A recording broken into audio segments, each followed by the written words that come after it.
I used to believe the worst moments announced themselves loudly. Mine began with a pair of shoes. My flight landed Friday afternoon, 2 days earlier than planned. I had finished the meetings in Chicago ahead of schedule, and I decided not to tell Charlotte. I wanted to surprise her. At the airport flower shop, I bought white roses. The woman behind the counter smiled. Special occasion?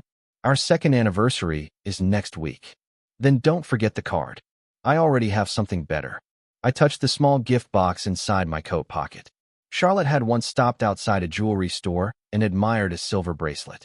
She never asked for it, but I remembered. I always remembered things about her. During the drive home, I called Daniel. "You're back already?" he asked. "Just landed." "Does Charlotte know?" "No."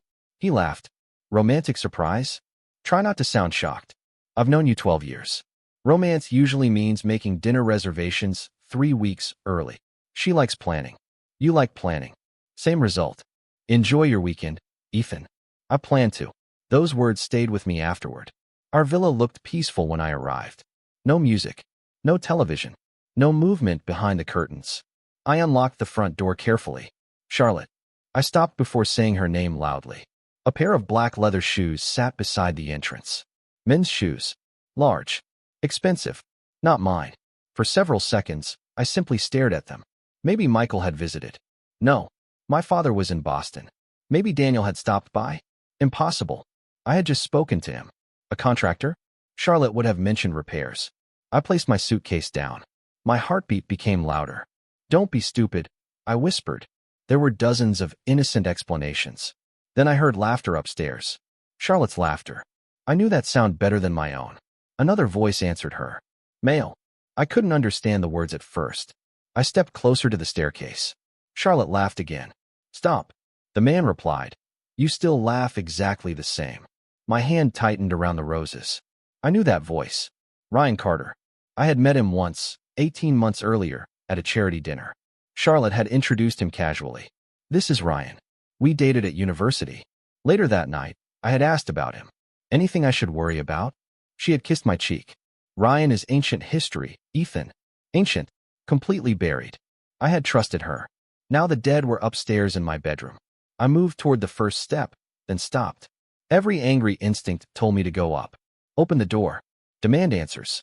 Instead, I listened. Ryan said something too quietly for me to catch. Charlotte answered, "You're impossible. You invited me." "I know. What if your husband comes back?" My body went cold. Charlotte laughed softly. "He won't." "You sure?" "Ethan isn't supposed to be home until Sunday." The roses slipped slightly in my hand.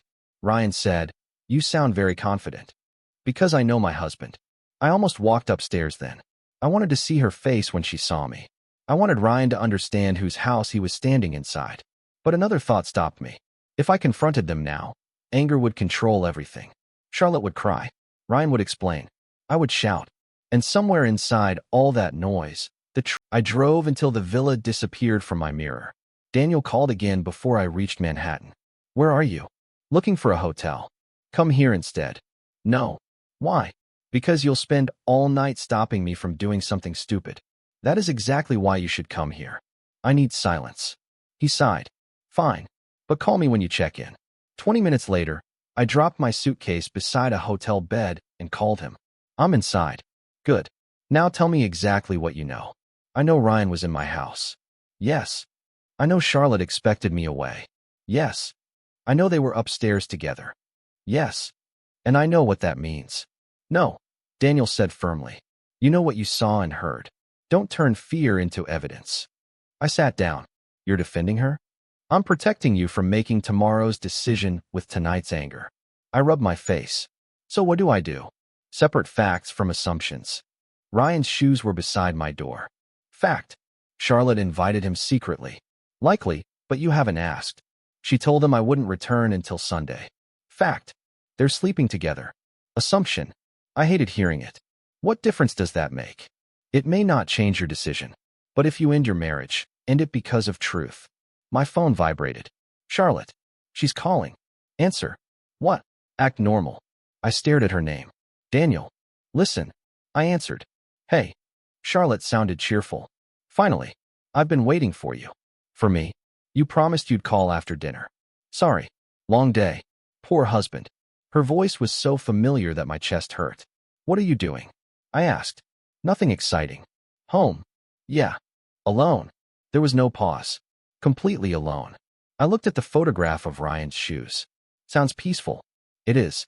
I ordered Thai food and watched a terrible movie. What movie? She laughed. Are you checking on me? Just curious. I stopped halfway through. It was awful. I closed my eyes. The lie had arrived smoothly. No hesitation. No guilt in her voice. Nothing. Ethan, I'm here. You sound strange. I'm tired. When are you coming home? Sunday. I can't wait. I nearly laughed. Instead, I said, me neither. Love you. The words cut deeper than the shoes. Good night, Charlotte. I ended the call. Daniel was still waiting on another line. I called him back. She lied. What did she say? She said she was alone. He went quiet. She didn't even hesitate, Daniel. I know. That bothers me more than Ryan being there. Because now you know the secrecy is deliberate. I stared at the ceiling. How long has she been able to lie like that? That question won't help tonight. But it followed me until morning. At breakfast, memories started rearranging themselves. 3 months earlier, Charlotte had begun coming home late. Client dinner, she had said. Then there was our canceled anniversary planning dinner. Something came up. The phone she once left everywhere suddenly stayed face down. One night, I had reached for it to check the time. She grabbed it first. Batteries almost dead. I had believed her. My phone buzzed. Unknown number. Ethan, this is Sophia. Can we talk? I called immediately. She answered quietly. Where are you? Hotel. So you know. My stomach tightened. Know what? I saw the flowers. I stood. Where? Beside Ryan's shoes. You were at my house. This morning. Why? Charlotte called me. What did she say? That you came home early and left without speaking to her. So she knows. Yes. I gripped the phone. How long? Sophia became silent. How long has Ryan been back? 3 months. The answer matched everything. And Charlotte knew? Yes. Did you? Yes. I laughed bitterly. Wonderful. Ethan, I didn't know she was bringing him home. But you knew they were meeting. Yes. Why didn't you tell me? Because she kept saying they were only talking. And you believed her? No. That answer stopped me. What? I warned her. About what? About him. About hiding things from you. How many times? More than once. I sat down again. What did she say? That you wouldn't understand. Understand what? That Ryan knew the person she was before marriage. I swallowed. And I don't. I told her that was an excuse. Did she listen? No. Sophia's voice cracked. I should have told you. Yes. I'm sorry. I believe she meant it, but apology could not erase 3 months. Was yesterday the first time he came over? I don't know. Are they having an affair? I honestly don't know. I stared through the hotel window. Thank you for finally telling me. Ethan? Yes. Charlotte does love you. I almost smiled. That sentence means less today than it did yesterday. After we ended the call, Charlotte texted. Morning, handsome. I arrived home Sunday at 6, exactly when Charlotte expected me. The door opened before I reached for my key. Ethan. She threw her arms around me. For one painful second, instinct took over. My hands almost settled around her waist. Then I remembered Ryan's shoes. I missed you, she whispered. Did you? She pulled back. Of course. Why would you ask that? No reason. She kissed my cheek and reached for my suitcase. How was Chicago? Productive. Only productive? Mostly exhausting. I made dinner. That smells good. She smiled. Your favorite. I followed her into the dining room. Everything looked normal. That was what disturbed me most. The flowers I had left beside Ryan's shoes were now arranged in a glass vase. Charlotte noticed me looking. You sent flowers? No. Her smile weakened. I found them Friday night. Interesting. I assumed you had them delivered. I didn't. She turned toward the kitchen. Maybe the florist made a mistake. Maybe. We sat down. Charlotte poured wine. So tell me everything. There isn't much. What about the client? Happy. And the presentation? Approved. She touched my hand. I'm glad you're home. I slowly pulled my hand away and picked up my glass. How was your weekend? Boring. Really? Painfully boring. What did you do Friday? She didn't hesitate. I stayed home. All evening. Yes. Alone. She smiled. You already asked me this on the phone. I forgot. I ordered Thai food and watched movies. Which movie? Her expression shifted slightly. I don't remember. You said it was terrible. It was. What happened in it? She laughed nervously. Why are you interrogating me about a bad movie? I'm making conversation. Well, stop. You're terrible at it. Once, I would have laughed. Instead, I reached into my jacket and removed my phone. What are you doing? Showing you something. I opened the photograph and placed the phone between us. Charlotte stared at it. The color disappeared from her face. I waited. She said nothing. I pointed at the screen. Were these watching the movie with you? Ethan. Simple question. Her eyes lifted toward mine. You came home Friday? Yes. Why didn't you tell me? I almost laughed. That is your first question? I mean, I wasn't expecting you. I know. I heard you say that. She froze. What did you hear? Enough. Ethan, this isn't what you think. Then tell me what it is. Ryan stopped by. For what? To talk. About. Personal things. What personal things? He's going through problems. And my wife became his therapist. Don't do that. Do what? Make everything sound ugly. I haven't made anything ugly yet. She pushed her chair back. He came over unexpectedly. That isn't true. What? Sophia told me you've been seeing him for 3 months. Charlotte went completely still. Sophia talked to you? Yes. She had no right. Neither did Ryan, apparently, but rights haven't mattered much lately. Her eyes filled with anger. She doesn't understand. Then help me understand. Charlotte breathed slowly. Ryan and I reconnected. Secretly. Yes. Why? Because I knew you'd react like this. No. I'm reacting like this because you hit him. He's my ex. You would have been uncomfortable. Correct. So I avoided unnecessary drama. By lying. I was trying to protect you. That sentence broke something inside me. Don't insult me. I'm not. You brought your former boyfriend into our home and lied directly to me. Don't call that protection. She looked away. He only stayed briefly. How briefly? Maybe 30 minutes. I stared at her. Try again. What? I was outside longer than 30 minutes. Her lips parted. I continued. I heard you offering him another drink. Charlotte's shoulders dropped. Fine. He stayed a few hours. Another lie. I panicked. You're very good at panicking calmly. Ethan, please. Did you sleep with him? No. The answer came instantly. Did you kiss him? No. Did he touch you? Not like that. What does that mean? It means nothing physical happened. Then what happened? She began crying. We talked. For 3 months. Charlotte gave me 3 days before she started calling like nothing had changed. Her first message said, come home when you're ready. The second said, we need to stop being dramatic. The third made my decision easier. You always come back, Ethan. I stared at those words from the small apartment Daniel had helped me find. He looked over my shoulder. She thinks this is another argument? Yes. Is it? No. Then call the lawyer. I looked around the apartment. 1 bedroom. Cheap furniture. No memories. Do it. Daniel studied me. You're sure? I've never been more sure. I'll contact Rebecca tomorrow. Today. He nodded. Today. Charlotte arrived that evening without warning. I opened the door and found her standing there, furious. You moved out. Yes. You actually rented an apartment? Yes. What is wrong with you? I almost smiled. Interesting question. Ethan, stop acting cold. I'm not acting. She walked inside before I invited her. I gave you space. I didn't ask for space. You left your ring and disappeared. I told you why. You're throwing away 2 years over 1 mistake. 1 mistake? Yes. Ryan came over. I lied because I panicked. Nothing happened. I closed the door. 1 mistake doesn't last 3 months. I explained that. 1 mistake doesn't require hidden messages. I was confused. 1 mistake doesn't make you lie when your husband asks if you're alone. She crossed her arms. So that's it. No counseling. No second chance. You had chances before I knew. That isn't fair. Was lying fair? You've forgiven me before. Arguments aren't betrayal. We survived worse fights. Because fights end when both people tell the truth. Her anger softened. You always come back. There it was again. I looked directly at her. That was your mistake. What? Believing forgiveness meant there was no limit. She started crying. Ryan isn't worth losing you. This isn't about Ryan. How can you say that? Because if I spend my life hating him, I still build my future around what you did. So you're really divorcing me? Yes. She stared at me before walking out. A week later, Sophia called. Ryan's staying with her. I don't need updates. I thought you'd want to know. I don't. He was comforting her at first. At first, Sophia sighed. Now they're fighting. I said nothing. She expected him to become serious once you left.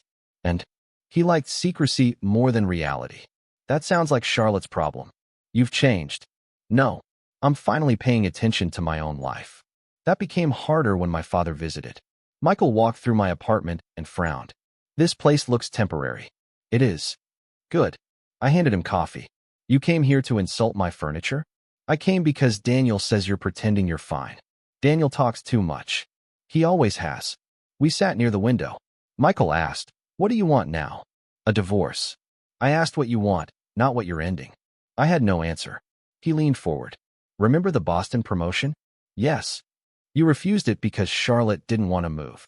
That was marriage. What about the London role?" She had just started her new position. "And your development company?" I looked away. That wasn't realistic. You had investors. I had responsibilities. You had fear. I frowned. Of what? Of becoming inconvenient to your wife. His words hurt because they were true. I had managed our bills, repairs, travel plans, family events, and almost everything inside our home. Charlotte's career always had room to grow. Mine learned to fit around it. Michael said, being supportive shouldn't require disappearing. My phone rang. Olivia Parker. I knew her from several commercial projects. "Ethan," she said, "I heard you're available." "For what?" "A redevelopment project in Brooklyn. Consulting. Partnership." I stood. "You're serious?" "Completely. 40 acres, mixed use, 5-year plan. That is enormous. So stop sounding scared." I laughed for the first time in days. "When do we meet?" "Tomorrow. Emma Collins will join us. She's handling strategy." The next morning, I entered Olivia's office carrying nothing except a notebook. Emma shook my hand. "I've reviewed your old development proposals. Old failures. Unbuilt ideas." 6 months after I left the villa, I stood inside a building I had once been told was impossible to save. Olivia handed me a glass of champagne. "You did it." "We did it." "No," she said. "I found the money. Emma built the strategy. You made people believe this place could live again." Emma raised her glass. That sounded almost generous. Olivia smiled. "Don't get used to it." I laughed. The first phase of our Brooklyn redevelopment had opened that morning. Every apartment was reserved. Retail spaces were nearly full. Olivia pulled me aside. "I want to discuss something." "That sounds dangerous." "Permanent partnership." I stared at her. "Not consulting?" "Your name beside mine." "Why?" "Because 6 months ago, you walked into my office looking like someone had removed the floor beneath you. Then you built one." Emma joined us. "Say yes before she changes her mind." Olivia frowned. "I don't change my mind. You changed the lobby design 12 times. 11. I smiled. "I'll think about it." Olivia pointed at me. 24 hours. After she walked away, Emma leaned against the window. "You're going to accept." "Probably." "Then why pretend?" I enjoy making Olivia wait. Dangerous hobby. Emma had become one of my closest friends without trying. She never asked for details about Charlotte unless I mentioned them. She never treated my divorce like entertainment. One evening, I finally asked her why. "Why what?" she said. "Why haven't you asked whether Charlotte cheated physically?" Emma shrugged. Would the answer change what happened? No. Then it isn't my business. That answer told me more about her character than months of conversation could. My divorce was nearly final when Sophia called. "I need to tell you something." "About Charlotte?" "Yes. I don't want updates. This one may matter later." I sighed. "Fine. Ryan has been using her connections." "For what?" "Investors. Charlotte introduced him to people through work." "That sounds like her decision." "It was." "So why tell me?" "Because I found messages." My stomach tightened from old habit. "What messages?" "Ryan has been talking to another woman in London." I closed my eyes. "Does Charlotte know?" "Not yet." "Tell her, not me." "I will." 2 days later, Charlotte called. I almost ignored it. Then I answered. "Ethan." Her voice sounded broken. "What happened?" "Sophia showed me everything." "I know." "You knew?" "She called me first." "And you didn't tell me?" "I assumed your relationship was no longer my responsibility." Silence. Then she whispered. I confronted him. I said nothing. He didn't even deny it. "What did he say?" "He said we never promised each other anything." I leaned back in my chair. Charlotte continued. "I asked him what these 6 months meant. And he said we were having fun." The words sounded painfully familiar. I asked whether he ever planned to marry me. Her breathing shook. He laughed. Ethan, I had imagined this moment before. Charlotte discovering Ryan was exactly the man everyone warned her about. I expected satisfaction. Instead, I felt tired. What do you want from me? I don't know. Then call Sophia. He's leaving New York. For London. Singapore. He got some business opportunity. With the investors you introduced? Yes. I rubbed my forehead. I'm sorry you're hurting. You don't sound angry. I'm not. How? Because I stopped building my life around Ryan. She cried quietly. I ruined everything. I didn't answer. A week later, Emma entered my office.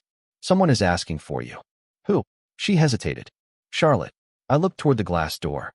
Should I tell her you're busy? No. Let her in. Charlotte entered slowly. She looked around at the models, plans, and photographs covering my office walls. This is yours. Partly. I read about the project. Then you know. She sat across from me. You look different. So do you. I haven't been sleeping. I waited. Ryan left yesterday. I heard. He used me. Her words hung between us. Maybe he did. She looked surprised by my calmness. Maybe. He used my name. My contacts. My feelings. I believe you. Then why do you sound like it doesn't matter? Because what he did to you and what you did to me are separate things. Almost a year after I left our villa, Charlotte asked me to return one final time. Her message was simple. The house sells Friday. Please meet me there before it belongs to someone else. I almost refused.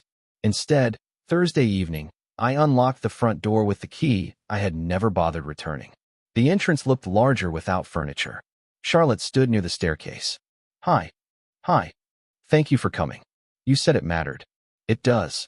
I looked toward the empty space beside the door. That was where Ryan's shoes had been. Charlotte followed my eyes. I still think about that night. So do I.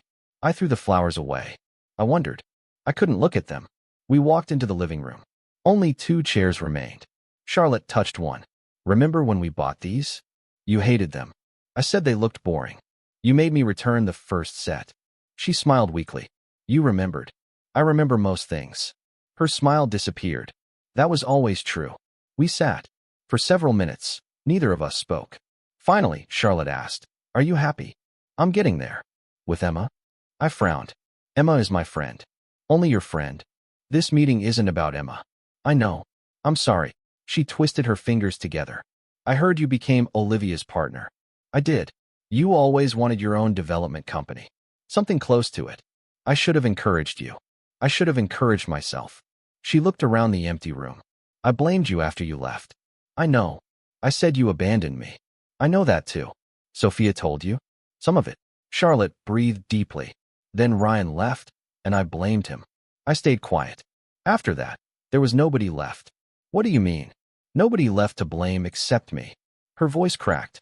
I looked down at my hands. My wedding ring had been gone for almost a year, yet sometimes I still felt its weight. Charlotte whispered, Can I ask you something? Yes. Why didn't you fight for me? I looked at her. She was crying now. Why did you just leave? I didn't just leave. You walked out that night. That night was the end of the fight, Charlotte. It wasn't the beginning. What fight? The one you didn't notice. She stared at me. I continued. Remember the dinner at Bellini's? Our anniversary planning dinner. The one where I waited 90 minutes. You said you understood. I did. You never complained. I asked why you were working so late. She lowered her eyes. You were with Ryan. Yes. Remember when I asked why you stopped talking to me in bed? I said I was tired. You were messaging him. Yes. Remember the Saturday I asked whether you were happy? Charlotte covered her mouth. I remember. What did you say? That everything was fine. And I believed you because I wanted to trust my wife. I thought you didn't notice me pulling away. I noticed everything. Then why didn't you push harder? Because love is an interrogation. She started crying harder. I kept waiting for you to talk to me. I didn't know how. You knew how to talk to Ryan. The words hurt both of us. I know. A knock interrupted us. Charlotte wiped her face. That'll be Sophia. You invited her? She has some documents for the sale. Sophia entered carrying a folder. She stopped when she saw me. I can come back. No, Charlotte said. Stay. Sophia looked between us. Charlotte asked, Did you really warn me that Ryan was using me? Sophia's expression tightened. Many times. Tell Ethan. He knows some of it. Tell him everything. Sophia sat down. I told Charlotte that Ryan liked keeping her emotionally uncertain. Charlotte closed her eyes. Sophia continued. I told her attention wasn't commitment. I told her he disappeared whenever she asked serious questions and returned whenever she pulled away. Why didn't I listen? Charlotte whispered. I think you liked how intensely he chased you. Charlotte looked at me. And Ethan didn't chase me. I shook my head. 2 years after my marriage ended, I drove back into the old neighborhood for what I knew would be the last time. My phone rang before I reached the villa. Emma, tell me you packed your passport. It's a domestic flight. I know. I wanted to see whether you were listening. I'm driving. That explains nothing. I smiled. Everything is packed. And the presentation? Finished. And the contracts? Olivia has them. And your ability to relax? Still missing. Emma laughed. Our company's biggest development project was beginning in California the following week. What had started with one Brooklyn redevelopment had grown faster than I had imagined. Emma said, Are you really going there? To the villa? Yes. I'm already nearby. Why? I don't know. That means you know and don't want to say it. I turned onto the familiar street. Maybe I need to see it once without feeling like I lost something. Emma became quiet. Call me afterward. I will. Promise. Promise. I parked across from the villa. Someone else lived there now. Different curtains hung behind the windows. A bicycle rested near the garage. The house looked ordinary. For years, it had never felt ordinary to me. I stepped out and leaned against my car. Ethan, I turned. Sophia was walking toward me. What are you doing here? My mother lives 3 streets away. I forgot. She smiled. You forgot a lot about this neighborhood. That was intentional. She stopped beside me and looked at the villa. Last visit. I leave tomorrow. California. For 6 months, maybe longer. Charlotte told me about your company. I looked at her. You still talk. She's my sister. Of course. Sophia hesitated. She's doing better. I'm glad. She moved to Seattle. I heard. She found a smaller job. Nothing glamorous. That might be good. It is. I waited, unsure whether I wanted more. Sophia continued anyway. She finally stopped blaming Ryan. That took time. She stopped blaming you too. I looked toward the front door. And herself. She doesn't blame herself anymore. She accepts responsibility. That's different. Exactly. I nodded. Sophia asked, Do you hate her? No. Ryan. No. That surprises me. It would have surprised me once. She smiled faintly. His company collapsed. I heard something about that. Investors discovered he had lied about contracts and revenue. I'm not surprised. Charlotte didn't celebrate. Neither will I. Sophia studied me. You really moved on. I had to. No. You chose to. That stayed with me. After Sophia left, I remained outside. I remembered arriving home with white roses in one hand and an anniversary gift in my pocket. Then I remembered the shoes. Black leather. Expensive. Placed casually beside my door as if they belonged there. For months afterward, I hated those shoes.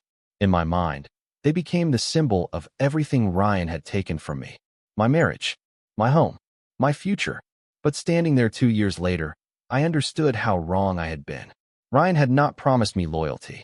Charlotte had. Ryan had not exchanged vows with me. Charlotte had. And Ryan had not forced me to ignore the distance growing inside my marriage. I had done that myself. My phone rang again. Emma, you lasted 12 minutes. You timed me. Obviously, I'm still here. How does it feel? Smaller. The house. The whole thing. She paused. That sounds healthy. Don't become my therapist. I charge too much. I laughed. Emma. Yes. Do you remember when we first met? You barely spoke to me. I was going through a divorce.